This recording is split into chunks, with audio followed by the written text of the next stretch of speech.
लोकसभा चुनाव को लेकर कांग्रेस सपा के इंडिया गठबंधन प्रत्याशी तनुज पुनिया ने आज अपना नामांकन दाखिल किया।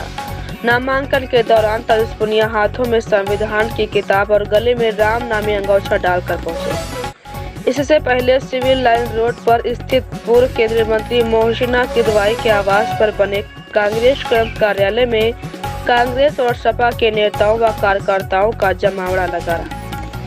यहाँ पहुंचे पूर्व मंत्री नसीमुद्दीन सिद्दीकी, नकुल दुबे और अरविंद सिंह गोप ने कार्यकर्ताओं से चुनावी रणनीति पर चर्चा की। इसके बाद कार्यकर्ताओं को यहीं रोक तनुज पुनिया, पूर्व सांसद राम सागर रावत और सदर विधायक सुरेश यादव के साथ कलेक्ट्रेट स्थित नामांकन स्थल पहुंचे।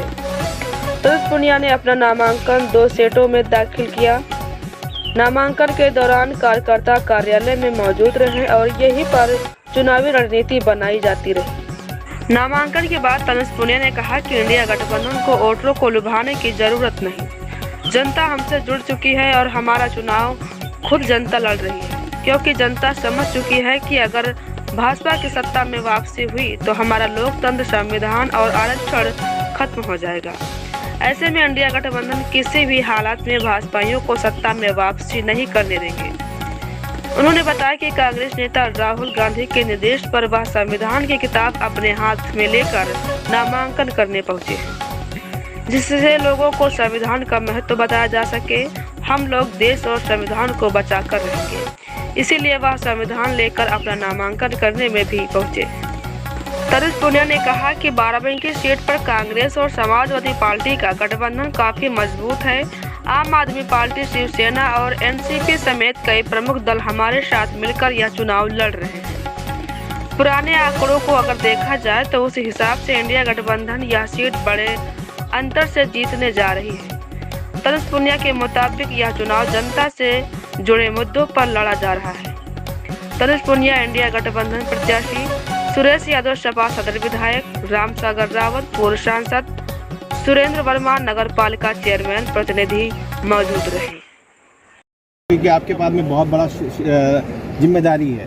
देखिए, जिम्मेदारी सब समाजवादी, सब कांग्रेस पार्टी, अन्य दल जो समर्थक दल हैं, सभी की जिम्मेदारी है। पर ये देश का चुनाव है। देश पूरी तरह से खोखला कर दिया गया, देश में संविधान खत्म कर दिया गया, देश में नौकरी रोजगार मिलना बंद हो गया, देश की जायदाद बिकना शुरू हो गई। अब इसी मुद्दों पे तमाम आवाम हमारी साथ खड़ी है और जनता जान चुकी है कि देश के प्रधानमंत्री जो 10 साल से देश को चला रहे हैं वो देश के क्या कर रहे हैं, देश के साथ क्या कर रहे हैं, नौजवानों के साथ, व्यापारियों के साथ और किसानों के साथ, हमारे तमाम गरीबों के साथ क्या कर रहे हैं, देश की दशा दिशा क्या है, कि जनता जान चुकी है।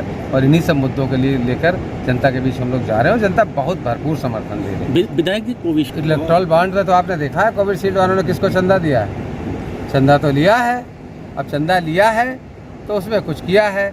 और कोविशील्ड का मामला तो आप हमसे बेहतर जानते हो, मीडिया के साथ ही हो। नहीं, अखिलेश जी ने भी कुछ कहा है। अब अखिलेश जी तो हमारे शीर्ष के नेता है, वो जो कहेंगे तो हम उनसे बड़ा थोड़ी कुछ बोल सकते हैं।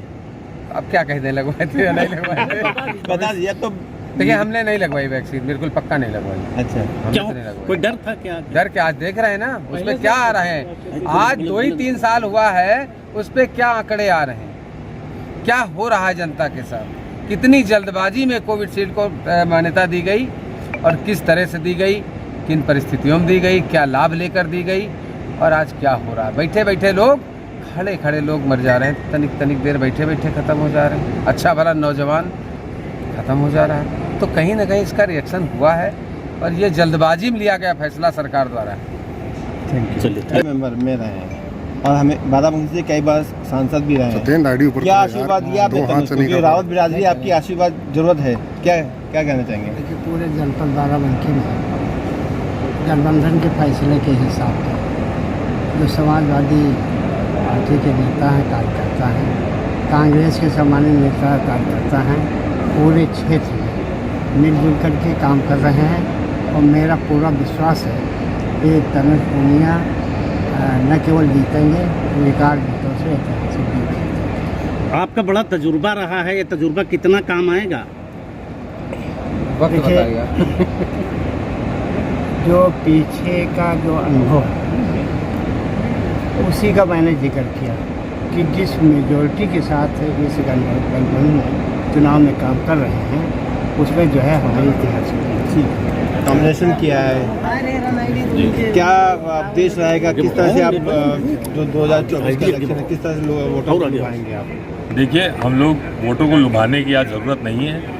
हमारे साथ जनता वैसे ही आई हुई है। हमारे जितना भी चुनाव है वो सब पब्लिक मिलकर लड़ रही है। हर बिरादरी, हर धर्म, हर जात का आदमी आज ये चुनाव लड़ रहा है, क्योंकि वो आज समझ गया है कि भारतीय जनता पार्टी अगर सत्ता में आ गई तो हमारा लोकतंत्र तो लगभग ख़त्म है। इस संविधान के ऊपर भी हमला लगातार किया जा रहा है, आरक्षण के ऊपर लगातार हमला किया जा रहा है और इस संविधान को बदलने की बात की जा रही है। और किसी भी हालत में हम लोग इन लोगों को सत्ता में नहीं रहने देंगे। इसकी संविधान की कसम है, ये हमारे देश की कसम है। और हम लोग जो है लड़ाई लड़ेंगे और देश को बचाने का चुनाव है, संविधान को बचा के ही रहेंगे। ये प्रति क्यों ये संविधान के प्रति हमारे राहुल गांधी जी का आदेश है कि जो है इसको साथ में लिया जाएगा, इसको बीच बीच में पढ़ा भी जाएगा, लोगों को जो है इसके बारे में समझाया जाएगा और ये भी समझाया जाएगा कि आपको ये लड़ाई आज हमारे संविधान के लिए लड़नी है। इंडियन गठबंधन फ़ायदा मिलेगा सब लोग, क्योंकि मजबूती से समाजवादी पार्टी का यहाँ पे बहुत मजबूत नेतृत्व है, बहुत मजबूत जो है आपका जो समर्थन भी है, पब्लिक भी आपके साथ है और सब लोग साथ मिल करके